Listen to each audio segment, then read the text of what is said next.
चलिए आज हम बात करेंगे कैनोनिकल इंसेंबल्स की। समझते हैं कैनोनिकल इंसेंबल्स है क्या, किस तरह से हम इसको आइडेंटिफाई करते हैं। तो लास्ट लेक्चर में मैंने आपको बताया था, जब हम लोगों ने क्लास में डिस्कस किया था, तो कैनोनिकल इंसेंबल क्या है। एक ऐसा इंसेंबल आइडेंटिकल इंसेंबल होता है which in thermal equilibrium with heat sources. ठीक है, thus canonical ensemble each system is at the same temperature, the volume of each system in the same and each consist of equal number of particles. यानी temperature same होगा, T V N याद करिए, T V N वाला parts हम क्या करते हैं, temperature, volume और नंबर ऑफ पार्टिकल सेम होगा।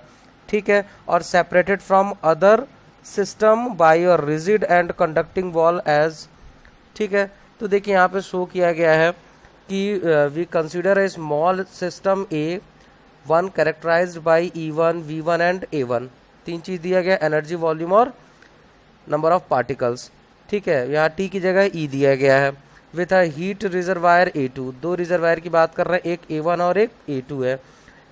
कैटेगराइज्ड बाय E2, उसको हमने E2 से रिप्रेजेंट किया है। V2 and N1 is the thermal interaction such as A1 is less than A2। तो A1 का टेम्परेचर क्या है, ज़्यादा होगा A2 के कंपेयर में। A1 has hence fewer degrees of freedom, then E2 is greater than E1, N2 is greater than N1, N1 constant है, N2 constant है। with total energy क्या हो जाएगा, E is equal to E1 plus E2, both system are in thermal equilibrium। Condition है कि both system are in thermal equilibrium। और जो temperature है आपका वो T है।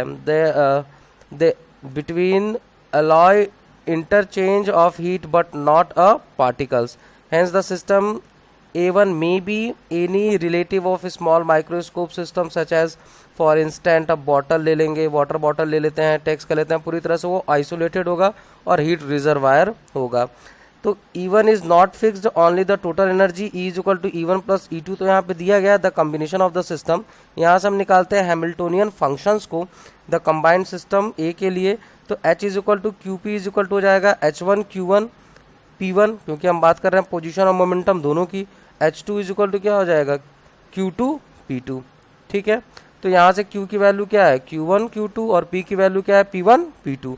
तो हैमिल्टोनियन फंक्शन यहाँ पे आपको मिल जाएगा। माइक्रो स्टेट एंसेम्बल्स की अगर हम बात करेंगे, ठीक है, तो सिंस द कॉम्बिनेशन सिस्टम ए आपका जो है आइसोलेटेड है पूरी तरह से, और जब distribution of function in combined phase space is given by the microcanonical distribution function P in bracket में QP, तो P इन ब्रैकेट में QP इज इक्वल टू क्या हो जाएगा, डेल इन ब्रैकेट में E minus H QP upon integration हो जाएगा DQ DP del in bracket में दिस वन। ठीक है, वेयर ऑब्वियस सी बात है आपको दिया गया है कि DQ DP del in bracket में E माइनस एच की वैल्यू क्या होती है।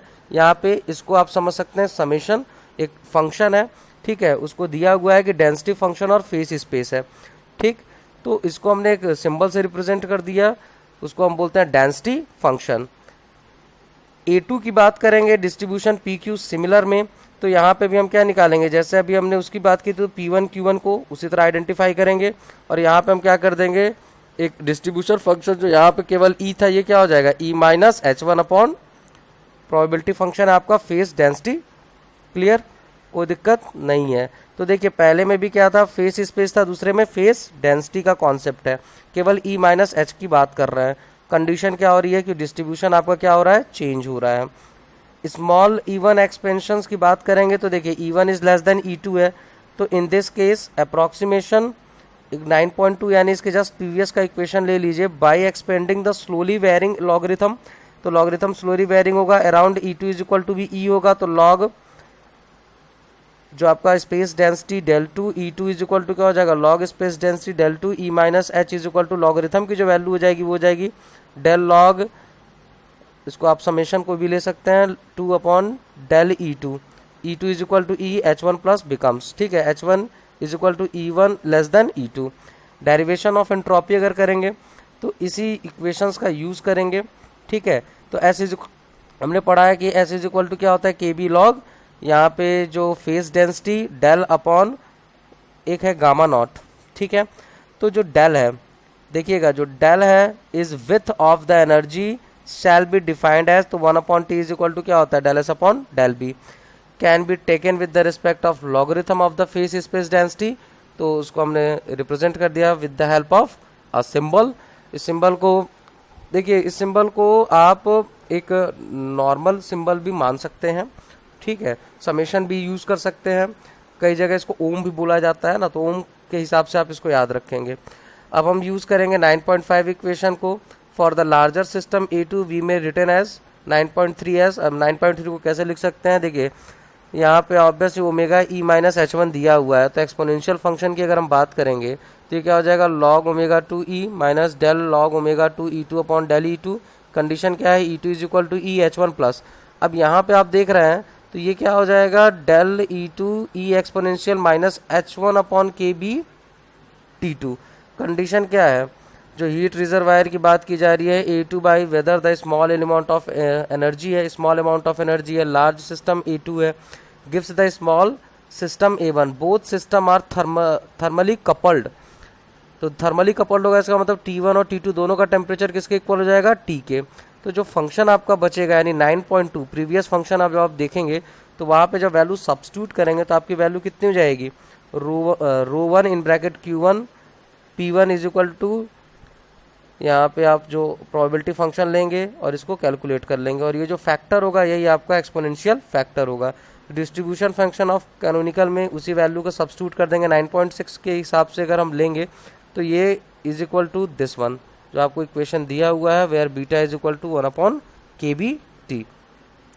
क्योंकि ये एक प्रीफैक्टर है, तो प्रीफैक्टर है इसका मतलब यहाँ पे हम साइन ओमेगा, यहाँ पे बेसिकली दिस वन, यहाँ पे द प्रीफैक्टर है, प्रीफैक्टर की वैल्यू आप सब्स्टिट्यूट करेंगे तो वैल्यू कितनी हो जाएगी, तो हमने जो वैल्यू यहाँ पे ली है वो जैसे ओमेगा 2e अपॉन ओमेगा ई, तो ये कहाँ से वैल्यू निकालेंगे, इक्वेशन 9.6 से। तो इस वैल्यू को जब निकालेंगे तो क्या करेंगे आप, क्रॉस मल्टीप्लाई करेंगे, क्रॉस मल्टीप्लाई करेंगे तो ये आपकी वैल्यू क्या हो जाएगी, रो 1 की वैल्यू जब आप देखेंगे तो यहाँ पे ये वैल्यू है 2H1। H1 इसका मतलब क्या है, प्रीवियस रिकॉर्डिंग से देख करके उसकी वैल्यू को सब्स्टिट्यूट कर दीजिए। थैंक